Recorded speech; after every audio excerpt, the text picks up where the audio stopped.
전원책과 함께하는 출근길 시사 프로그램 출발 새아침. 네, 전형적인 출발 새아침 3부 시작합니다. 잠시 지나는 말씀 듣겠습니다. 마케팅 인사이트 고객 서비스 만족도 2년 연속 1위 쉐보레 11월 혜택. 쉐보레차 구매하고 최대 120만 원 지원받고 스파크나 크루즈 디젤 최대 3년 무이자로 최대 3년 1.9% 초저리로 할부까지 지금 당장 쉐보레로 11월 30일까지 일부 차종 제외. Chevrolet, find new roads.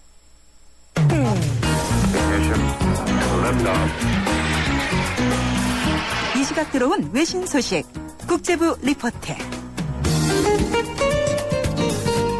예, 이번에는 국제부 조수연 기자 전화로 연결해서 밤사이 들어온 세계 뉴스를 알아보겠습니다. 조수연 기자. 네, 국제부입니다. 예, 필리핀을 강타한 초대형 태풍 하이엔에 따른 인명피해가 이 10,000명을 넘었었군요. 그렇습니다. 이번 태풍으로 사망하거나 실종된 사람이 12,000여 명에 이를 것이라는 관측이 나오고 있습니다. 최대 피해 지역인 중부 레이터 섬을 비롯해 필리핀 전역에서 지금까지 420만여 명이 피해를 입었고 34만여 명이 공공대피소에 머물고 있습니다. 건물과 가옥은 형체도 없이 사라졌고 통신시설과 전력시설도 모두 파괴됐습니다. 이런 가운데 태풍 피해 지역인 레이터섬 타클로반 지역에 살고 있는 한국인 8명의 소재가 파악되지 않고 있습니다. 주 필리핀 한국대사관은 선교사 김모 씨 등 한국인 2가족의 소재를 확인하고 있다면서 오늘 날이 밝는 대로 영사 1명과 현지 행정관 1명을 현장으로 급파하기로 했다고 전했습니다. 예, 지금 베트남과 중국에서도 하이엔 상륙을 앞두고 비상에 걸려 있죠? 네, 하이엔은 오늘 오전 10시쯤 베트남 북부 지역에 상륙할 것으로 예상됩니다. 하지만 이미 중부 지역에 최고 300mm에 달하는 비가 내리면서 6명이 물에 떠내려가는 등 목숨을 잃었습니다. 순간 최대 풍속이 379km인 하이엔은 태풍 관측 사상 가장 강력한데요. 필리핀을 지나면서 다소 꺾이기는 했지만 여전히 시속 220km의 강풍을 동반하고 있습니다.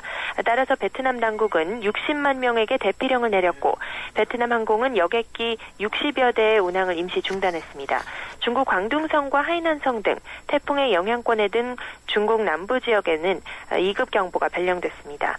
주민들에게는 대피령이 내려졌고 수백여 대 항공기도 운항을 멈췄습니다.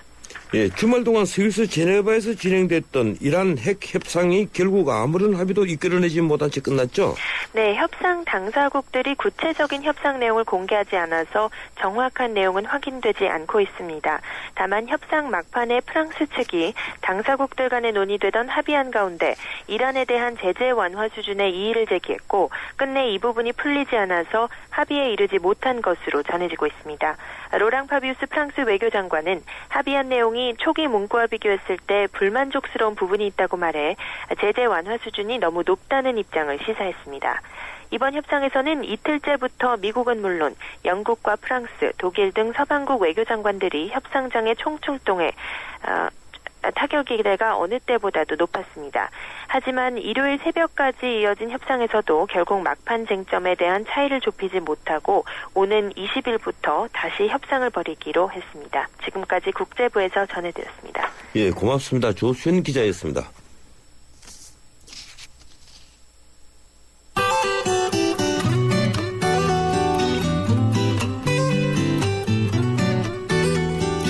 출발 새아침 교통정보입니다. 고장차 구간 주의하셔야겠는데요. 한남대로 한남 5거리에서 북한남 3거리 쪽으로 중간 지점에 버스가 고장으로 서 있습니다.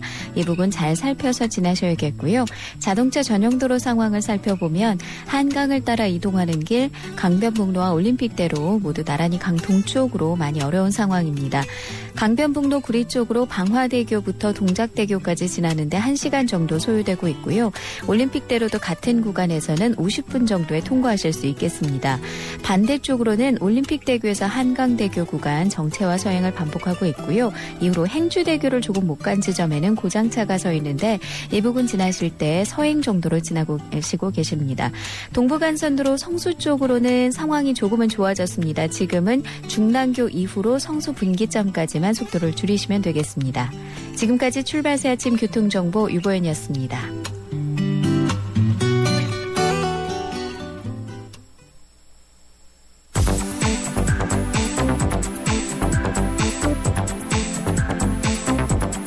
이 시간 주요 경제 소식. 경제 뉴스 브리핑. 계속해서 경제 뉴스 알아보겠습니다. 한국경제신문 김민석 기자 전화 연결되어 있습니다. 안녕하세요, 김 기자님. 네, 반갑습니다. 예, 금요일 미국 다우가 또 사상 최고치를 갱신했다는데 미국 증시 상황부터 좀 전해주시죠. 네, 지난주 금요일 현지 시간 8일 뉴욕 증시는 3대 지수가 모두 1%가 넘게 올랐습니다. 다우 지수는 전날보다 167.80포인트, 1.08% 올라서 15,761로 사상 최고치로 상승했습니다. S&P 500 지수도 1.34%, 나스닥 지수는 1.60% 뛰었습니다. 경제 지표는 엇갈린 양상을 보였습니다. 그 장 시작 전 미국 노동부는 지난달에 그 비노목 부분 신규 고용자가 20만 4천 명을 기록했다고 발표해서 12만 명 증가를 점친 그 시장 예상치를 뛰어넘었습니다. 지난 7일 발표된 미국의 3분기 경제 성장률이 2.8%로 예상치를 웃돈 데 이어서 이렇게 신규 고용도 크게 늘어나자 장 초반에는 양적 완화 축소가 가시화되는 게 아니냐 이런 우려가 커지면서 관망세가 짙었습니다. 그러나 장중 발표된 그 미국 소비자 심리 지수가 72로 2년 만에 최저치를 기록하니까 투자 심리가 다시 살아났습니다. 데니스 로카트 그 아틀랜타 연방준비제도 이사회 총재도 이날 그 청와 정책을 결정하기 위한 환경이 내가 생각하는 것보다 더 어둡다 이렇게 밝혀서 그 시장에 힘을 실었습니다. 예, 이번 주 미국 증시 전망은 어떻게 보고 계십니까? 네, 지난 한 주 다우 지수는 그 1.39% 올랐고요. 예. S&P 500 지수도 0.8% 상승했었습니다. 다만 기술주 중심의 나스닥 지수는 테슬라 모터스 등 특정 주식이 부진해서 0.1% 내렸는데요. 이번 주는 그 옐런 효과가 증시를 지배할 것으로 보입니다. 14일에 그 제닛 옐런 그 미국 연방준비제도 이사회 신임 의장 지명자에 대한 인준 청문회가 예정돼 있는데요. 예. 여기서 옐런 지명자의 그 양적 완화 축소에 대한 의지가 어느 정도인지를 살펴볼 수 있을 것으로 보입니다. 또 지난 9일에 개막됐던 그 중국의 3차 중앙위원회 정책회의, 즉 3중전에도 변수로 꼽히고 있습니다. 12일까지 열리는 이번 3중전에는 시진핑 국가주석이 선출된 이에 처음 열리는 것으로요. 전체 그 토지, 금융, 재정세제 등 시진핑 체제의 종합적인 정책 방향을 제시할 것으로 그렇게 관측되고 있습니다. 예, 지난번에 저희 방송에서도 한번 짚은 문제인데 이 중소기업 적합업종 지정해 놓으니까 우리 대기업은 참가 못하고 외국 대기업만 참가를 해서 예, 이익이 좀 더 외국에 넘어간다 해서 저희들도 지적을 한 바가 있었는데 이 현우석 네. 부총리가 공공조달 시장에 외국 대기업 진입을 막겠다는 뜻을 밝혔죠? 예, 현 부총리는 그 한국경제신문과의 인터뷰에서요. 중소기업 보호를 위해서 공공조달 시장에서 국내 대기업의 참여를 제한하는 것처럼 외국계 대기업도 똑같이 참여를 제한하는 방안을 검토하겠다 이렇게 밝혔습니다. 그는 처음 규제를 만들 때는 외국 기업의 독과점에 따른 피해를 인식하지 못했다. 이렇게 얘기했습니다. 정부는 그 중소기업 보호를 위해서 지금 자산 총액 5조 원 이상 대기업 집단의 그 공공부문 입찰을 제한하고 있죠. 하지만 외국계 대기업은 이런 규제를 받지 않으면서 한국 대기업이 쫓겨난 그 공공조달 시장을 차지해 왔습니다. 대표적인 게 지난달 그 세계 3위 급식업체인 미국 아라코가 정부 세종청사의 구내식당 운영권을 가져간 겁니다. 그러나 그 외국 기업의 진입 규제는 통상 마찰로 이어질 가능성이 있습니다. 현 부총리는 외국 기업만 차별하면 안 되지만 국내 대기업과 외국 기업을 똑같이 규제하는 것은 문제가 없을 것 이렇게 설명했지만 외국 입장에서는 사실상 국내 조달 시장을 개방하지 않겠다는 얘기인 만큼 현 부총리 말대로 이렇게 규제가 바뀔지는 의문입니다. 예, 그전에도 외국 대기업이 이 문제에 있어서 필요하면 언제든지 WTO에 갈 수 있다 이렇게 얘기를 했으니까 좀 지켜봐야 되겠군요. 예, 네. 부동산 시장의 불씨가 꺼지고 있다는 분석이 잇따르고 있네요. 예, 지난주 취득세 인하를 8월 28일부터 소급 적용하기로 그 정부와 여당이 합의했는데요. 시장의 반응은 무덤덤합니다. 그 8.18 대책 이후에 9주 연속 상승했던 그 서울 아파트 값은 1월 초에 하락 반전했고요. 지난주에도 이런 취득세 소급 적용 발표에도 불구하고 0.0%를 기록해서 보합세를 보였습니다. 반면 전세값은 그 서울 아파트 전세가를 기준으로 0.19% 오르는 등 63주째 그 상승하고 있습니다. 여기에 그 겨울철 비수기까지 다가오고 있어서 부동산 시장이 다시 침체에 빠지는 건 아니냐 이런 우려가 커지고 있습니다. 예, KB국민은행 해외 지점서 수십억 원 비자금이 조성된 혐의가 발견됐다는데 이건 무슨 얘기입니까? 예, 국민은행 도쿄 지점에서 2010년부터 2천억 원 이상의 그 부당 대출이 이뤄진 사실이 밝혀졌습니다. 그 지점장 이모 씨가 그 친인척 명의 등을 빌려서 불법 대출을 해주고 수십억 원대 그 수수료를 챙긴 겁니다. 이 같은 혐의는 일본 금융청 감사로 발견이 됐는데요. 금융청이 이 같은 혐의를 적발을 해서 우리 금감원에 통보를 했고요. 그래서 금감원이 조사를 했더니 이 수수료로 받은 이 수십억 원 중에서 20억 원 이상이 국내 또 KB금융지주 관련 계좌로 일반입된 사실이 포착됐습니다. 예. 금감원이 이 자금이 그 당시에 경영진에게 흘러갔을 가능성이 있는 것으로 그렇게 보고 있습니다. 당시 그 KB금융지주 회장은 어윤대 회장이었는데요. 이들 경영진이 그 지점장 이모 씨에게 포상과 승진 지시 등을 했다는 의혹도 제기되고 있습니다. 예, 아닐 땐 꿀뚝에 예, 연기가 나지 않았으면 좋겠습니다. 고맙습니다. 여기까지 듣겠습니다. 네, 감사합니다. 예, 지금까지 한국经济新聞 예, 김민석 기자였습니다.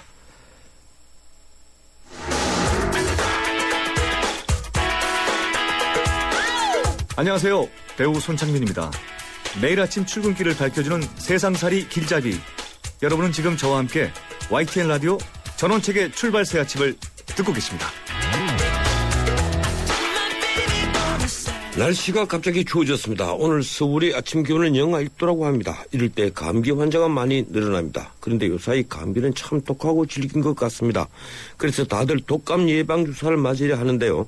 문제는 올해 독감 백신 품귀 현상이 나타나서 접종 대상인 아동 및 노약자들이 제때 백신 접종을 받지 못하는 사태가 벌어지고 있는 겁니다. 왜 이런 현상이 벌어지는지, 대책은 없는지 대한의사협회 의견을 듣겠습니다. 송영곤 대한의사협회 대변인 전화 연결되어 있습니다. 안녕하세요, 송 선생님. 예, 안녕하세요. 예, 전국적으로 독감 백신이 부족하다고 합니다. 이 대한의협에서 어느 정도로 파악하고 있습니까? 예, 저희가 뭐 어떤 수치를 계량화해서 다 조사한 건 아닌데, 예. 이 각 지역 의사회라든가 보건소에서 그 보고 올라오는 거를 보면 일단 많은 데서 좀 모자르고 있고, 특히 경기도 일원에는 지금 없어서 못 놔주고 있는 경우가 있다고 파악을 하고 있습니다. 조금 지금 상태에서는 좀 부족한 게 사실인 것 같습니다. 예, 뭐 보도를 보니까 이 고양 부천 용인 지역에서는 완전히 재고 물량이 소진됐다. 예, 그래서 접종이 중단됐다고 하더라고요.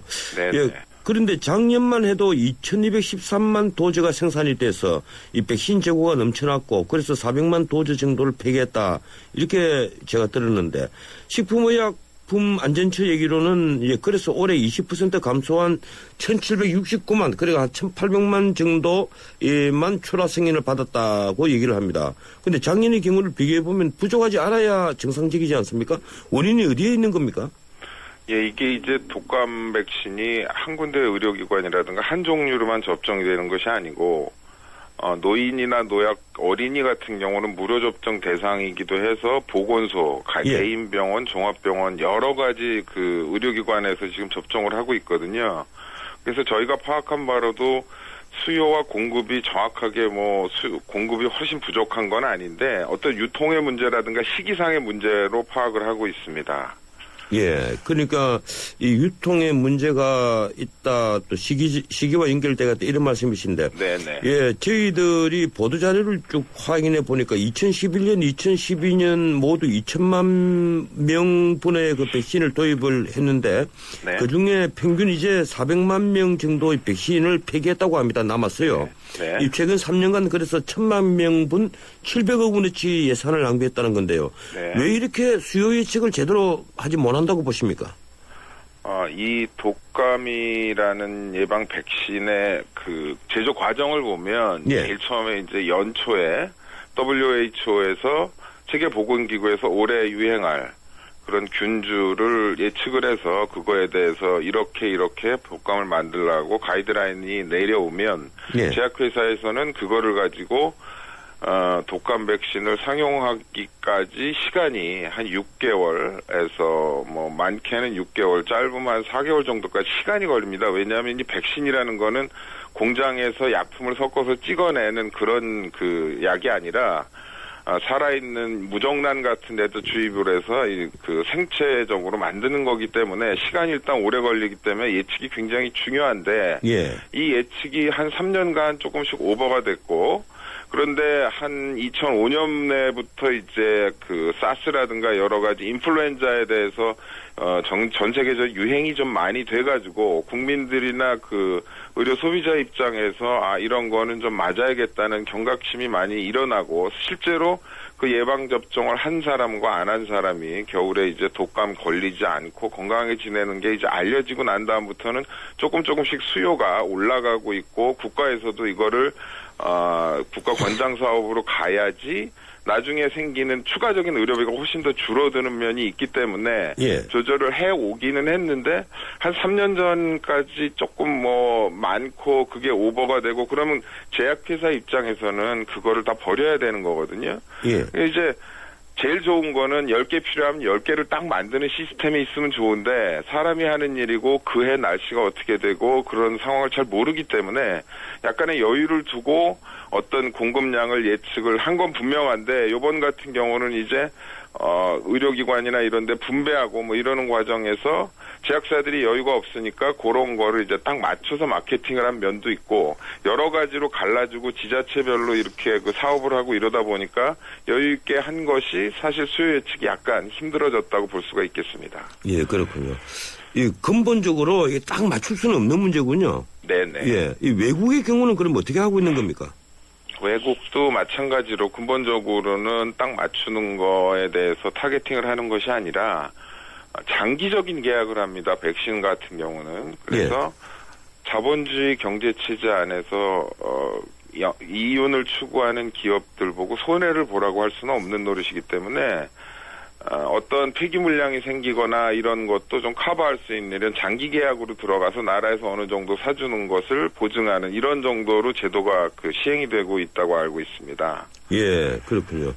결국 정부 입장은 폐기된 물량까지 부담하면서 과잉 생산을 할 수 없다 이런 것이고 제약업계에서도 이 손해 보는 일을 그 무분별하게 계속할 수 없다 이런 얘기인데, 네. 예, 이 대한의협에서 질병관리본부에 대책 수립 마련을 요구를 했고 또 제약협회에는 백신 생산 확대를 주문했다고 들었습니다. 네. 예, 그런데 방금 말씀드렸다시피 제약업계에서는 현실적으로 추가 생산이 불가능하다는 것이거든요. 네네. 예, 어떻게 지금 현 상황을 타개를 해야 됩니까?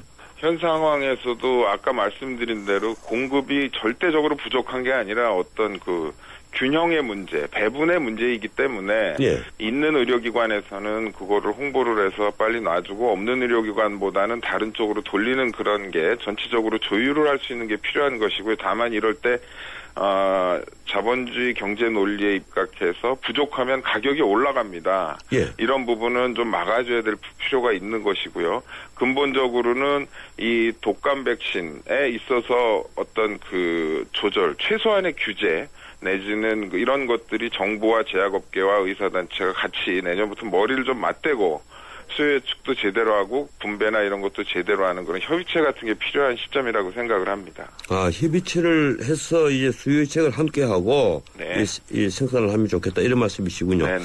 예, 이 끝으로 이 독감에 걸리지 않으려면 뭐 올해도 그 또 다른 인플루엔자가 또 등장할지는 모르겠습니다만은 이 독감에 걸리지 않으려면 평소에 어떤 생활 수칙을 가지는 것이 중요합니까? 예, 뭐 원론적인 얘기지만 피곤하지 말아야 되고 외출하고 나와서 손발 잘 씻고 기침할 때 가리고 그다음에 양치질 잘하고 피곤하지 않게 하는 것이 원론적인 그 예방책이 되겠습니다. 예, 그러니까 손발 잘 씻고 양치질 잘 하는 것만 네. 하더라도 독감에 예방을 할 수 있다는 얘기군요. 그럼요. 예. 예, 고맙습니다. 여기까지 듣겠습니다. 예, 지금까지 대한의사협회 송형곤 대변인이었습니다. 저 김광규 여행도 혼자 하고 쇼핑도 혼자 하고 보험가입도 인터넷에서 혼자 하죠. 아주 쉽고 편하게. 새벽 3시까지 4단계로 간편하게 삼성생명 인터넷보험 라운지. 인터넷 보험도 삼성생명이 만들면 다르네. 삼성생명 인터넷보험 라운지. 지금 클릭. 딱딱한 질문 하나 드릴게요. 융합이란 뭘까요? 퓨전? 컨버전스? 원 플러스 원? 전기전자, 화학, IT, 신소재 등 첨단 산업이 만나 자동차가 된다는 사실. 융합. 생각보다 가까운 곳에 있었네요. 더 나은 미래를 향한 동행. 현대자동차그룹. 예, 출발 사진 3부였습니다. 잠시 뒤에 4부 이어갑니다. 우리 동네가 활짝. 우리 모두 모두가 활짝. 도시 한가운데 안 쓰던 공간을 활용해서 짓는 친환경 복합 주거타운. 행복주택이 찾아갑니다.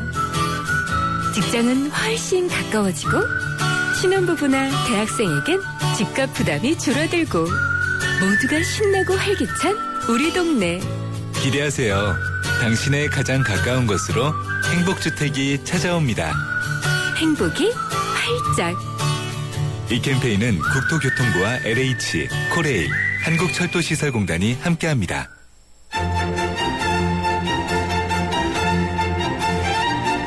출근길 정통 시사 라디오 프로그램 YTN 라디오 전원책의 출발 새 아침.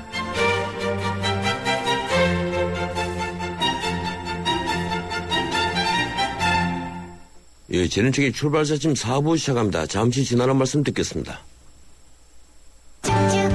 50년 한결같이 쭉. 쭉쭉쭉. 서울에서 제주까지 쭉. 쭉쭉쭉. 국민 모두와 함께 앞으로도 쭉. 쭉쭉쭉. 그래서 저 유호정은 쭉 MG 새마을금고에 갑니다. 메이크 굿 MG 새마을금고. 우주에서 가장 아름다운 별, 지구. 하지만 누군가에겐 목마름의 별이며 어둠의 별이기에 우리는 지구의 바다를 인류의 마실물로 바꾸고 지구의 자원을 인류의 빛으로 바꾸고 있습니다. 지구의 가치를 높이는 기술, 두산중공업.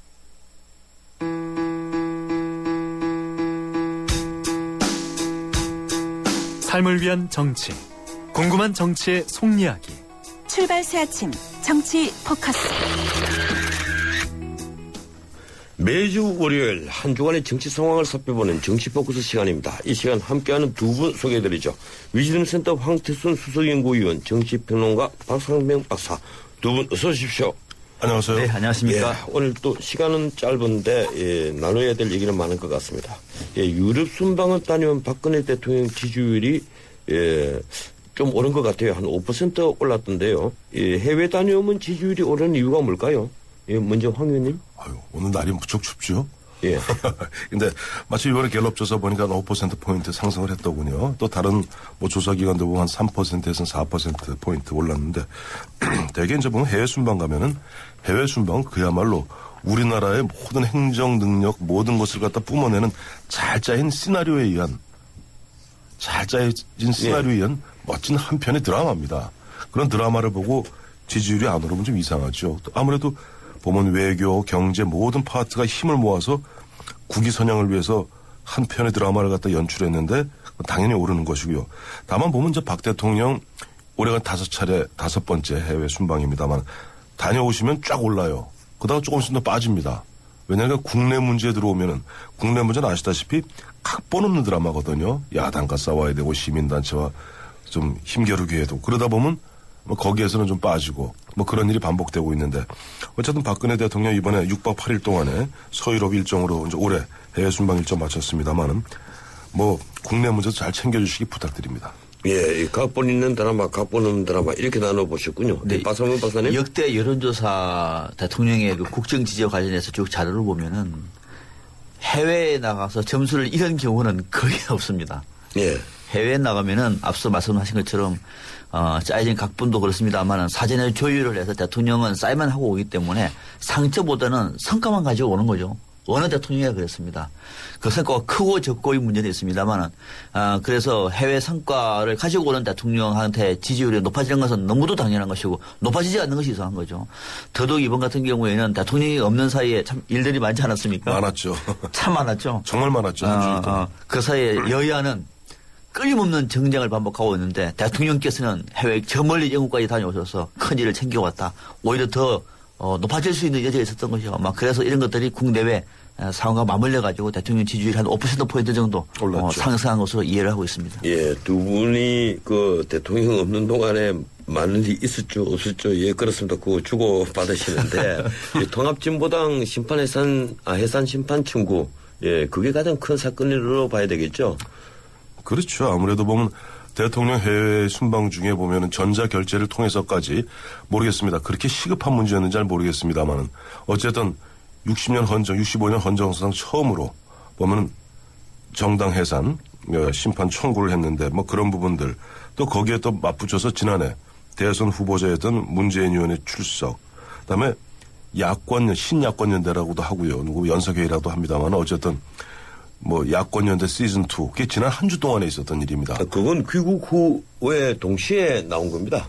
예, 주말 집회와 신야권. 근데 준비는 그 전부터 되었기 때문에요. 예. 그렇죠. 예, 박 박사님에게 이 문제를 한번 여쭤봤으면 좋겠어요. 네네. 이 김진태 의원이 참 재밌는 얘기를 했죠. 파리에서 시위한 사람들 이 대가를 톡톡히 치르게 하겠다 이랬는데 실제 저희들이 그래서 제가 자료를 참 많이 확인을 해보니까 많은 사람은 안 모인 것 같아요. 한 뭐 100명 미만인데 거기는 관광객도 있고 또 뭐 여러 통진당 출신도 있고 그렇다죠. 예, 그래서 아마 이 김 의원이 그 극소수의 이 통진당 사람들이 이 그런 반대 집회를 하는 걸 보고 이런 발언을 한 모양인데 어떻게 들으셨습니까? 이따가 제가 얘기를 하려고 그러는데 나왔습니까 바로. 예. 뭐냐면은 김진태 의원입니다. 검찰총장 후보자가 아닙니다. 김진태가 두 분이라 헷갈립니다. 김진태 새누리당 의원을 얘기하는 겁니다. 대통령을 수행해서 이제 프랑스로 갔는데 프랑스에서 앞서 말씀하신 것처럼 에펠탑 앞에서 100명 정도 교민들, 학생들, 동포들이 또 시위를 하지 않았습니까? 뭐 관광객하고 여러 사람들 합쳐서 100명 정도 있다고 그렇습니다. 그래요. 뭐 시위할 수 있는 것이고 예. 그러나 보기는 안 좋습니다. 그래 시위를 할 수 있는 겁니다. 프랑스에서 집회 자유가 돼 있고 뭐 정치인에 의해서 하는 거 안 하고 또 그런 시위가 없는 대통령이었으면 더 좋았을 텐데 아무튼 안타깝습니다만은 현재 있었던 김진태 의원이 트위터에 이런 말을 올렸습니다.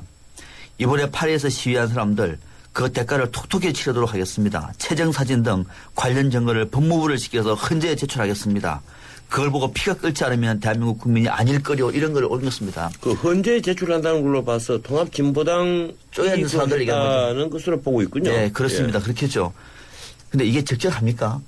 글쎄, 그 적절한 것은 이제 다른 사람이 판단해야 되고. 아니요. 지금 저희들이 생각해보는 거죠. 아니, 근데요, 그게 아까 우리 박 박사님도 말씀하셨습니다만은 대한민국 대통령이 그분 순방 중에 그런 모습은 정말 안 좋습니다만은 과거에 중국 같은 경우 후진타워라든지 양점이라든지 미국 방문하면 그보다 더 대규모 반대 시위 일어나거든요. 그럴 때는 사실 그런 거 보면서 좀 뭐랄까 내공 있는 정치는 웃어버려야 돼요. 참 보면은 그 비싼 돈 들여가면서 여기까지 와서 대통령 반대하냐 국내에서도 저 반대하기 바쁜데 그 정도로 넘어가야지. 앞서 박 박사님 말씀하신 대로 프랑스 같은 경우는 참 어떻게 보면 자유의 극치 국가 아닙니까? 그런데 뭐 그런 식으로 얘기하면은 그걸 가만히 놔두면 국민들이 판단합니다. 예. 근데 그 부분 갖고 뭐 이런 식으로 뭘 보여주겠다 하는 식으로 하는 것은 참. 근데 이런 뉴스가 해외 언론의 토픽스에서 나왔습니다. 정말로 웃기는 사람들이다라고 하는 내용인데 현역 국회의원이 그 프랑스 현지에서 시위한 사람을 채정을 해가지고 헌법재판소에 내겠다는 그 발상 자체부터가 이미 대한민국 정치적으로 후진국이라는 사실을 프랑스 언론에 알린 것 아닙니까? 적절하지 않는 거죠. 그 정도로 하고요. 예, 민주당이 느닷없이 특검으로 회기를 했습니다. 이 뭐 특검 또 예, 아주 냉담하다가 갑자기 특검으로 또 회기를 했는데 문제는 국정원 사건은 제가 이거 보니까 그래요. 이 윤석열 팀이 그 트위터 댓글까지 지금 추가 기소를 해서 현재 재판 중이지 않습니까? 그렇죠. 공소장 변경했죠. 예, 그리고 또 사회부 사령부 직원은 군사법원 관할이니까 특검 대상이 아니거든요. 그래서 민주당 주장으로 특검을 한다 하더라도 특검으로 해야 될 부분은 극히 적은 것 같아요. 두 분은 어떻게 보십니까? 황 의원님?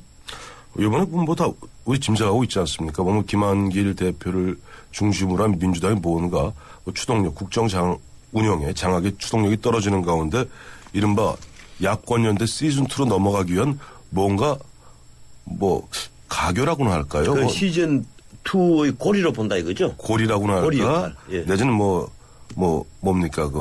하여튼 그 고리죠. 고리로서의 일단 특검을 해도 제안했고 마침 특검 제안은 앞서 지난 월요일 날 안철수 의원이 먼저 제안했습니다.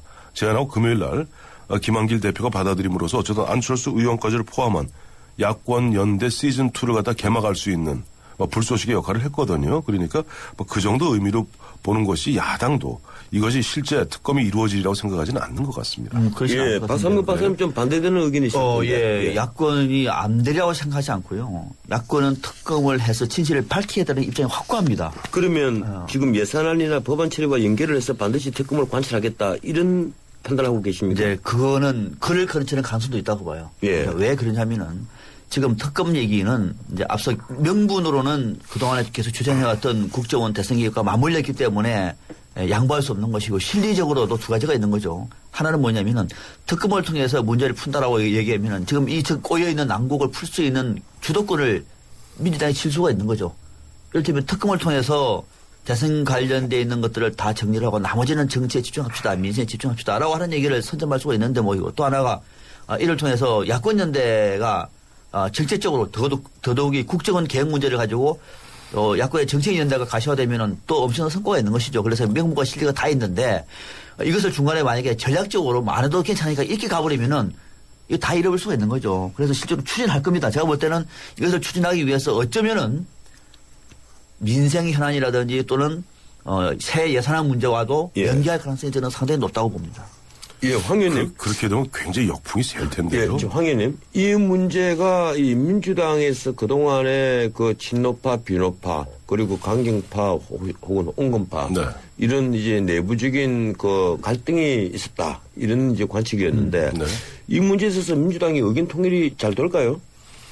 민주당 입장에서는 앞서 이제 박 박사님 말씀하신 당분간은 강경 기조를 유지할 겁니다. 왜냐하니까 이번에 월요일 날 안철수 의원이 특검을 제안했고 금요일 날 김한길 대표가 받아들이는 형태가 된 그 사이에 있었던 일이 문재인 의원의 검찰 출두였습니다. 바로 그것이 이제 그렇죠. 뭔가 하나의 촉발제가 된 거죠. 예. 울고 싶던 아이 뺨 때려준다는 얘기 있지 않습니까? 뭐 그런 식으로 또 마침 그것 때문에 검찰이 문재인 의원은 참고인으로서 소환하면서 또 김무성 그다음에 김무성 의원은 또 서면조사 한다는 숨겼다 이렇게 숨겼다 안 숨겼다 이야기가 나오다 보니까 확 번진 것이고 그런 부분에서 일단 강경한 흐름이 주도할 수밖에 없겠습니다만 앞서 우리 전 변호사님 말씀대로 보면 지금 얘기하는 것이 하나는 재판 중에 있고 그건 사법부로 넘어간 사항입니다. 또 하나는 수사 중에 있는 사건은 거의 이제 종결 단계에 와 있고 또 군 수사 당국에서 수사하고 있는 사건을 갖고 지금 과연 여야 합의에 의해서 특검법을 갖다 제정해서 그것도 특검을 할 수 있겠는가. 물론 야당 입장에서는 특검을 갖다가 해서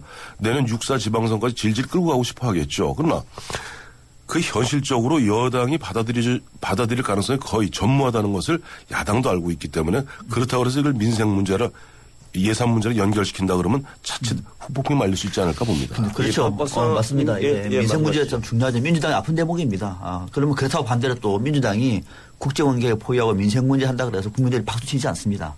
그러니까 민주당 같은 경우에는 아주 전략적으로 판단할 문제죠. 민주당은 민생 문제 못지않게 국정원 계획도 중요합니다. 어느 것도 포기할 수 없는 대목이죠. 그래서 그중에서 뭐가 더 먼저냐 할 때 민생은 기본 베이스로 깔되 국정원 계획에 대해서 만약에 주도권을 놓쳐버리면 또는 포기돼버리면 민주당 내년 지방선거 어렵습니다. 그렇지 않겠습니까? 그런 대목에서 밀어붙이는 거죠. 그래서 저는 특검을 통해서 특검을 갖다가 달성하기보다는 특검 대신 아까 박 박사님 말씀하셨던 국가정보원 특위, 개혁 특위를 갖다 지금 새누리당 그것도 안 받아들여 주겠다는 거 아니에요? 그 특위를 갖다가 어떻게 받아들임으로써 나중에 특검 자체를 하고 서로 상쇄시킬 수 있는 여진이 있겠다. 예, 새누리당에서는 국정원 특위를 국회 특위보다는 이 정보위 안에 특위로. 정보위 안에 특위 소위 형태로 두겠다는 건데 민주당에서는 일단 국회 특위로 두자는 것이죠. 예, 제가 보기에는 그런 것 같아요. 이게 민생하지만 여야가 지금 민생에 자신이 없으니까 이런 것 아니냐. 무슨 말인가 하면 내년도 당장 예산을 짜고 있는데 벌써 국채를 한 30조 가까이 25조에서 30조 가까이 국채를 발행해야 되는 예산이거든요. 이러다 보니까 비투성이 예산인데 또 세금을 올리기도 어렵고 그렇지 않습니까? 세금 올리면 당장 후폭풍이 있을 건데. 지방선거 같지 않죠. 예. 이러니까 여야가 이 민생에 자신이 없으니까 무슨 민생은 뒷전이 아니냐 이런 생각을 저는 설마 합니다. 그렇다고 본업을 포기하겠습니까? 그래서 말입니다. 예, 어떻든 지금 범야권 연대를 추진 중인데 이 두 분이 보시기에 이게 성사가 되리라고 보십니까? 먼저 황 의원님. 내일 아닙니까? 예, 글쎄 연대 회의는 합니다만은. 그리고 일단 그것은 지금 현재 아주 거중 조종하면서 어디 흥정을 붙이는 쪽이 재작년 말부터 시민사회단체 이른바 희망 2013, 승리 2012 원탁의 멤버들 아닙니까? 그리고 통합진보당이 빠진 상태에서 정의당, 안철수, 시민사회단체까지 포함해서 일단 내년 6.4 지방선거 당분간은 동상이몽이겠습니다만은 어쨌든 하나의 투쟁공조의 틀 자체는 갖출 것으로 봅니다. 예, 박성훈 박사님. 네, 저도 가시화 된다고 봅니다. 왜 그러냐면은 결정적으로 야권이 이렇게 힘을 결집하지 않으면은 지금의 난국을 돌파할 수 없고 더 큰 위기로 갈 수 있다라고 하는 부분은 공감대를 갖고 있는 것 같아요. 그런 상황 속에서 제야 원로 인사들이 앞장을 서는 이 모습 자체는 모습 안철수 의원까지도 반대하기 어려울 정도다. 그리고 또 지금의 박근혜 정부의 비판적으로 보는 다수 국민들의 의지를 반영하기 위해서는 야권 연대가 효과적인 수단이 아니겠느냐 이렇게 판단했다고 하면은 야권 연대는 상당 부분 힘을 받을 가능성이 높고 더 나아가서 국정원 선거의 문제뿐만 아니라 내년 지방선거까지도 이 연대의 틀이 느슨하지만은 가동될 가능성이 상당히 높아 보이고요. 일정 정도 지방선거에서 역할도 할 수 있지 않겠느냐 그렇게 예상을 합니다. 예. 그런데 이제 통합진보당만 외톨이가 되는군요. 반발이 심할 것 같는데. 어차피 해산 친구까지 당하고 있으니까 말이죠. 아이고, 이미 보면 저 종북 주사적 흐름을 갖다 드러냈기 때문에 민주당도 확실하게 거리 두려고 그러고 한때는 한솥밥 먹었던 정의당도 오히려 더 민주당보다 더 앞서서 통진당을 때리고 있지 않습니까? 아니, 근데 주말 집회는 지금 이정희 이 당대표가 또 앞장서서 함께 나가서 이 정부 대통령을 규탄을 했거든요. 뭐 아시다시피 박근혜 씨라고 아직 할 정도로. 어떻습니까? 지금 통진당 해산 청구와는 별도로 이석기 의원 제명안 처리가 진행 중인데 어떻게 전망하십니까, 황 의원님?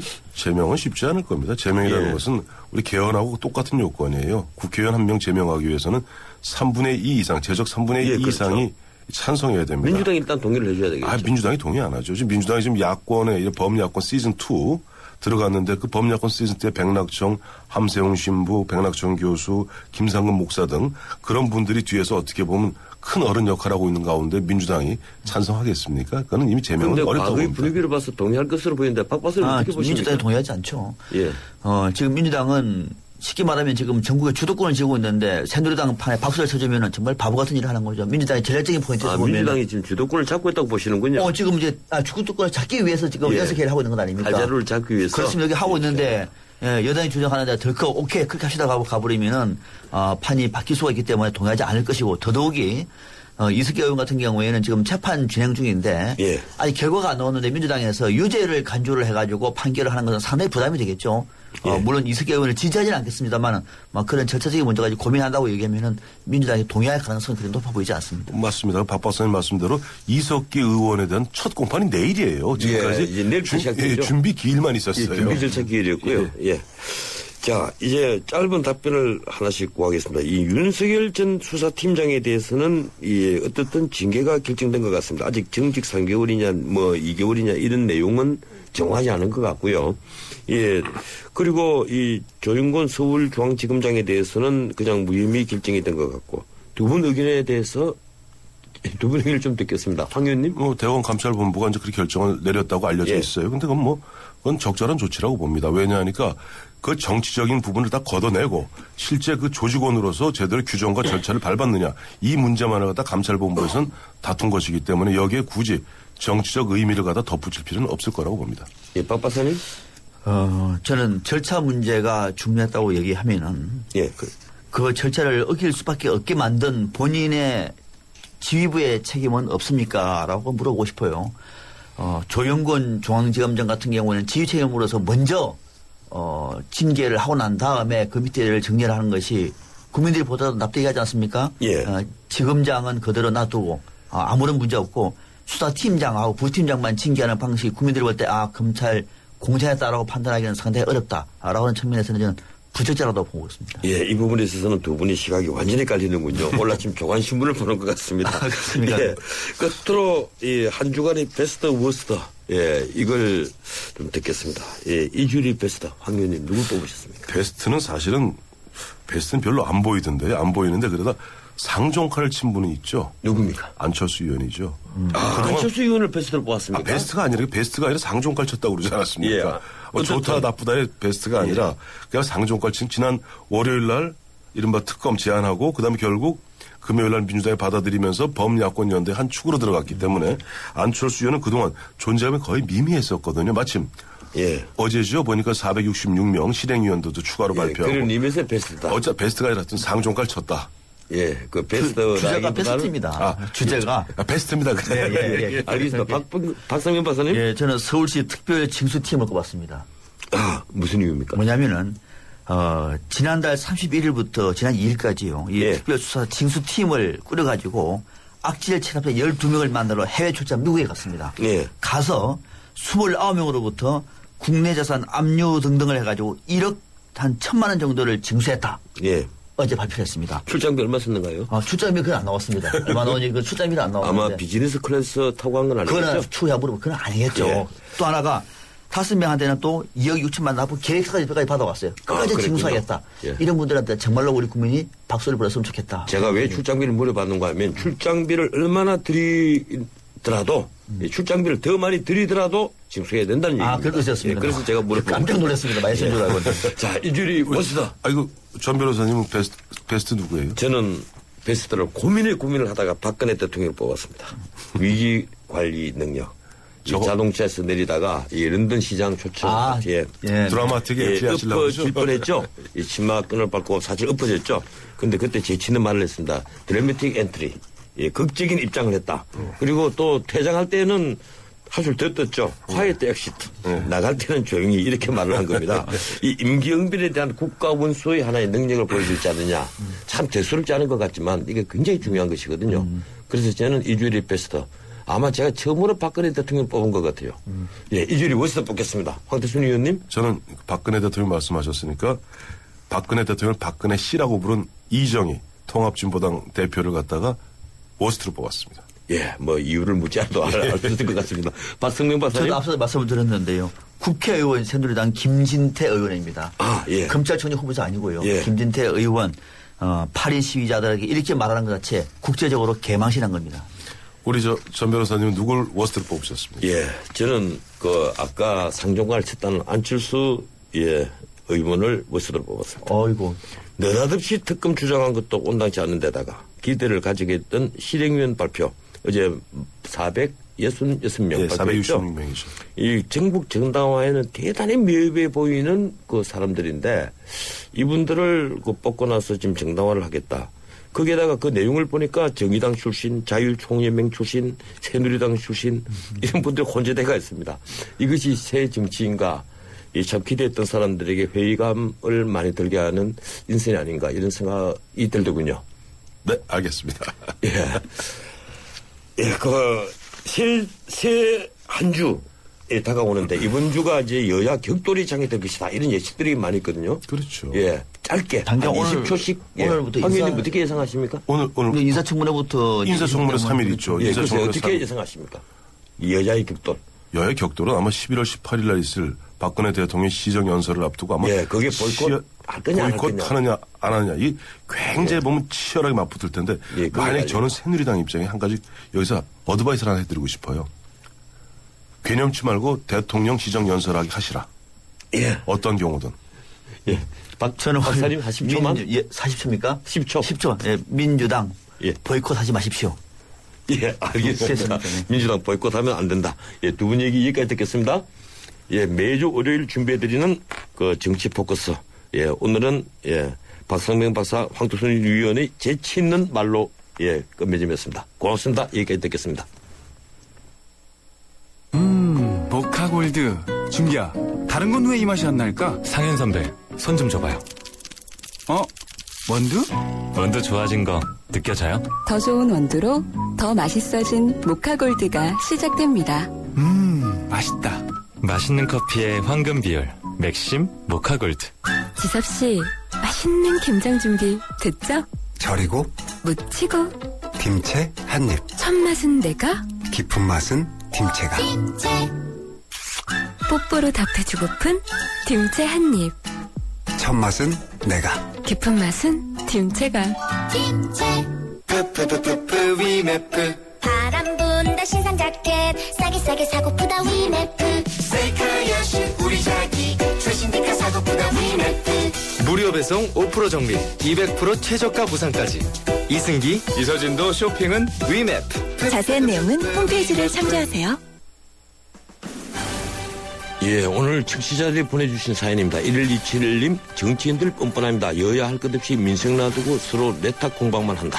8192님, 임진왜란이 났을 때도 6.25 때도 정치인들은 당내 당약 위에 싸우죠. 3245님, 민생 그만 팔라고 해주세요. 짜증납니다. 1397님, 자유민주 국가에서 시위 좀 했다고 대가 치르겠다고 하는 것 독재시대 발상입니다. 이런 내용들이네요. 예, 이 세상에 욕을 해도 무방한 직업이 둘 있죠. 하나는 도둑, 하나는 창녀입니다.